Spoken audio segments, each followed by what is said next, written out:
हमने पिछले कालांश में पढ़ा था कि तापस कन्याओं का सौंदर्य अंतःपुर की रानियों से कहीं अधिक है और ऐसे लगता है जैसे वन की लताओं ने उद्यान की लताओं को तिरस्कृत कर दिया है।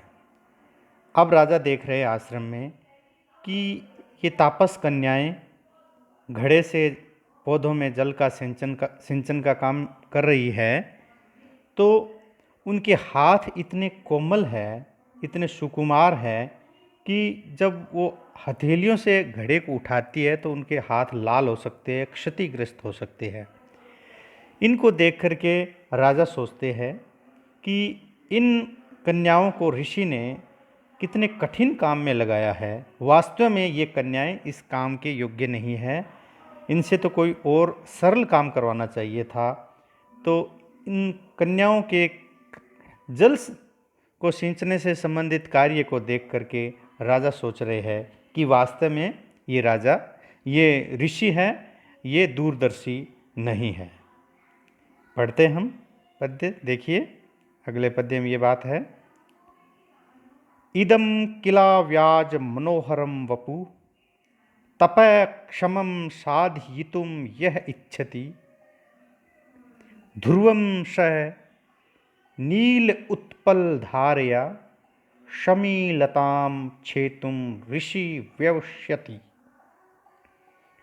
अन्वय, यह ऋषि, जो ऋषि अव्याज मनोहरम इदम वपु, अव्याज अर्थात स्वाभाविक, जिनमें दिखावा न हो, मनोहरम ऐसी सुंदरता, अव्याज मनोहरम अर्थात स्वाभाविक सौंदर्य, इदम वपुहु यह शरीर। राजा कह रहे हैं कि जो ऋषि इस स्वभाव से सुंदर स्वाभाविक सौंदर्य से युक्त शरीर को तपक्षमम साधितुम इच्छति, तपस्या के योग्य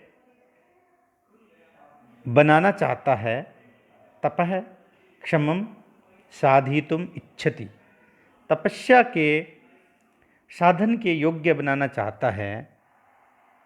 सह ध्रुवम, वह ध्रुवम मतलब निश्चित रूप से ही क्या कठिन काम कर रहा है, नील उत्पल धारया, नील उत्पल अर्थात नील कमल के पत्र धारया, नील कमल के पत्ते की धारी से अर्थात नील कमल के पत्ते के किनारे से क्या करना चाह रहा है, शमीलताम छेतुम व्यवस्यति। शमीलता कहते हैं खेजड़ी के वृक्ष को, अपने भाषा में इसे जंटी बोलते हैं। शमीलताम छेतुम व्यवस्यति, छेतुम मतलब काटने का, व्यवस्यति प्रयास करता है। इस स्वाभाविक सौंदर्य से युक्त इस शकुंतला के शरीर को जो ऋषि तपस्या के साधन के योग्य बनाना चाहता है, वह निश्चित रूप से क्या काम कर रहा है, नील कमल के पत्ते के अग्रभाग से शमीलताम, खेजड़ी का वो जो वृक्ष होता है वो कितना कठोर होता है उसका तना, उसको इस कोमल पत्ते की धार से छेतुम व्यवस्यति काटने का प्रयास कर रहा है। क्या कोमल कमल के पत्ते के अग्रभाग से क्या छोटी सी भी कोई वस्तु काटी जा सकती है? बहुत कठिन काम है। और यदि हम उससे खेजड़े के पेड़ को काटना चाहे जिन पे इतनी मोटी छाल होती है, क्या वो संभव है? बिल्कुल असंभव काम है। वैसा ही यह काम ऋषि कर रहा है। ये राजा दुष्यंत सोच रहे हैं। राजा दुष्यंत सोच रहे हैं कि जो कण्व ऋषि है, आश्रम की ऋषि है, इन तापस कन्याओं को काम जो देकर गए हैं पौधों में जल की सिंचाई करने का, वह इन कन्याओं के लिए बहुत कठिन है।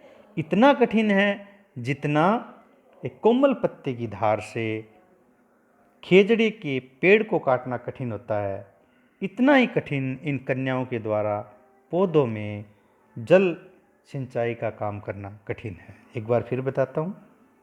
यह ऋषि, जो ऋषि अव्याज मनोहरम स्वाभाविक सौंदर्य से युक्त, जिनमें किसी प्रकार का कृत्रिम लेप नहीं किया गया है, स्वाभाविक सौंदर्य है, और इस स्वाभाविक सौंदर्य से युक्त शरीर को वपुः किल तपक्षमम साधयितुम इच्छति, इसको तपस्या के साधन के योग्य बनाना चाहता है, सह ध्रुवम, वह निश्चित रूप से नील कमल के पत्ते के अग्रभाग से समीलता को अर्थात खेजड़े के पेड़ को काटने का प्रयास कर रहा है, जो असंभव है। और जहाँ असंभव संबंध दिखाया जाता है वहाँ पर निदर्शन अलंकार होता है। यहाँ पर उत्प्रेक्षा अलंकार भी है, और इस पद्य में वंशज छंद है, जिसमें कुल प्रत्येक चरण में 12-12 अक्षर 12-12 वर्ण होते हैं। अब अपने अगला पद्य देखते हैं। अब राजा ने देखा कि ये कन्याएं स्वाभाविक सुंदर हैं, उनमें भी शकुंतला के बारे में, सुंदरता के बारे में तो कहने को शब्द ही नहीं है। और उस आश्रम में देखते हैं कि शकुंतला ने किसी भी प्रकार का सौंदर्य प्रसाधन का किसी भी प्रकार के सौंदर्य प्रसाधन के साधनों का प्रयोग नहीं किया गया। आश्रम में किसी प्रकार के ऐसे साधन होते भी नहीं हैं, और स्वाभाविक सौंदर्य से भी वह बहुत सुंदर लग रही है। उन्होंने वल्कल वस्त्र धारण कर रखे हैं सन्यासियों जैसे, तो भी वह बहुत सुंदर लग रही है। और ऐसी सुंदरता है, इनके बारे में अगले पद्य में बताया गया है। शरसिज्जम अनुविद्धम शैवलेनापि रम्यम मलिनमपि हिमांशोर्लक्ष्म लक्ष्मीं तनोति इयं धिक्मनोज्ञा वल्कलेनापि तन्वी किमिव हि मधुराणां मंडनम नाकृतीनाम्। अन्वय, शैवलेन अपि अनुविद्धम, शैवाल से घिरा हुआ होने पर भी, सरसिज्जम, सरसिज्जम अर्थात कमल, सरसी जातम इति सरसिज्जम, जो तालाब में जन्म लेता है, तो कमल के लिए सरसिज भी कहा जाता है। सरसिज्जम रम्यम, कमल रम्य होता है। पहले चरण में बताया है कवि ने कि कमल है वह तालाब में शैवाल से अर्थात जो जल की काई होती है उससे घिरा हुआ होता है। वह काई सुंदर नहीं होती है, फिर भी वह जब कमल है काई से घिरा हुआ होता है तो बहुत सुंदर दिखाई देता है। इसी प्रकार हिमांशो मलिनमपि लक्ष्म लक्ष्मीं तनोति, हिमांशो अर्थात चंद्रमा का, ये हिमांशु का षष्ठी एक वचन है। हिमांशो मलिनमपि, चंद्रमा का मलिन भी, लक्ष्म कलंक जो होता है, धब्बा होता है, वह मलिन होता है तो भी लक्ष्मीं तनोति, और शोभा को बढ़ाता है। चंद्रमा में हम देखते हैं चंद्रमा के अंदर काले रंग के धब्बे से होते हैं, उससे चंद्रमा और अधिक सुंदर लगता है। इयम तन्वी, यह कृष शरीर वाली कृषांगी शकुंतला वल्कलेनपि, वल्कल वस्त्र भी धारण करने पर भी, सन्यासियों के वस्त्र धारण करने पर भी अधिक मनोज्ञा, और अधिक सुंदर लग रही है, मन का हरण करने वाली लग रही है। आगे सूक्ति से इन तीनों जो बातें बताई गई है, कमल, शकुंतला और चंद्रमा वाली जो तीनों बातें बताई गई है, इनका समर्थन किया एक सूक्ति के माध्यम से। ही, क्योंकि मधुराणाम आकृति नाम, मधुर आकृति वालों का किमियु ही मंडनम न भवति, क्या मंडन नहीं होता, अर्थात जो सुंदर आकृति वाले होते हैं उनको किसी भी प्रकार के आभूषण की, सौंदर्य प्रसाधन की जरूरत नहीं होती है, आवश्यकता नहीं होती है। कोई भी वस्तु वो पहनेंगे, अपने शरीर का अंग बनाएंगे, वह उनका आभूषण बन जाती है, उनका सौंदर्य बन जाता है। फिर बता रहा हूँ, ध्यान से सुने। शैवलेनपि अनुविद्धम सर्षिजम रम्यम, शैवाल से घिरा हुआ होने पर भी कमल तालाब में बहुत सुंदर लगता है। हिमांशो मलिनमपि लक्ष्म लक्ष्मीम तनोति, चंद्रमा का मलिन कलंक जो होता है, धब्बा होता है, वह भी उनकी शोभा को बढ़ाता है।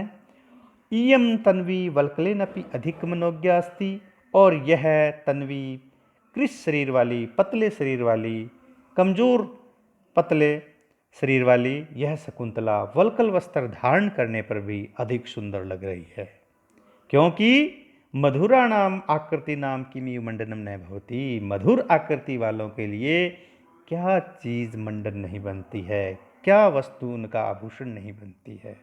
अर्थात जो स्वाभाविक रूप से सुंदर होते हैं उनके लिए हर वस्तु, हर पदार्थ उनके लिए आभूषण बन जाती है। ठीक है, समझ में आ गया। इसमें मालिनी छंद है और माधुर्य गुण है।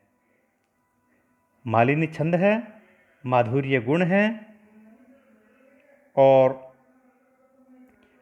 इसमें सूक्ति आई थी अपने अंतिम चरण में, तो यहाँ पर अर्थांतरन्यास अलंकार भी है।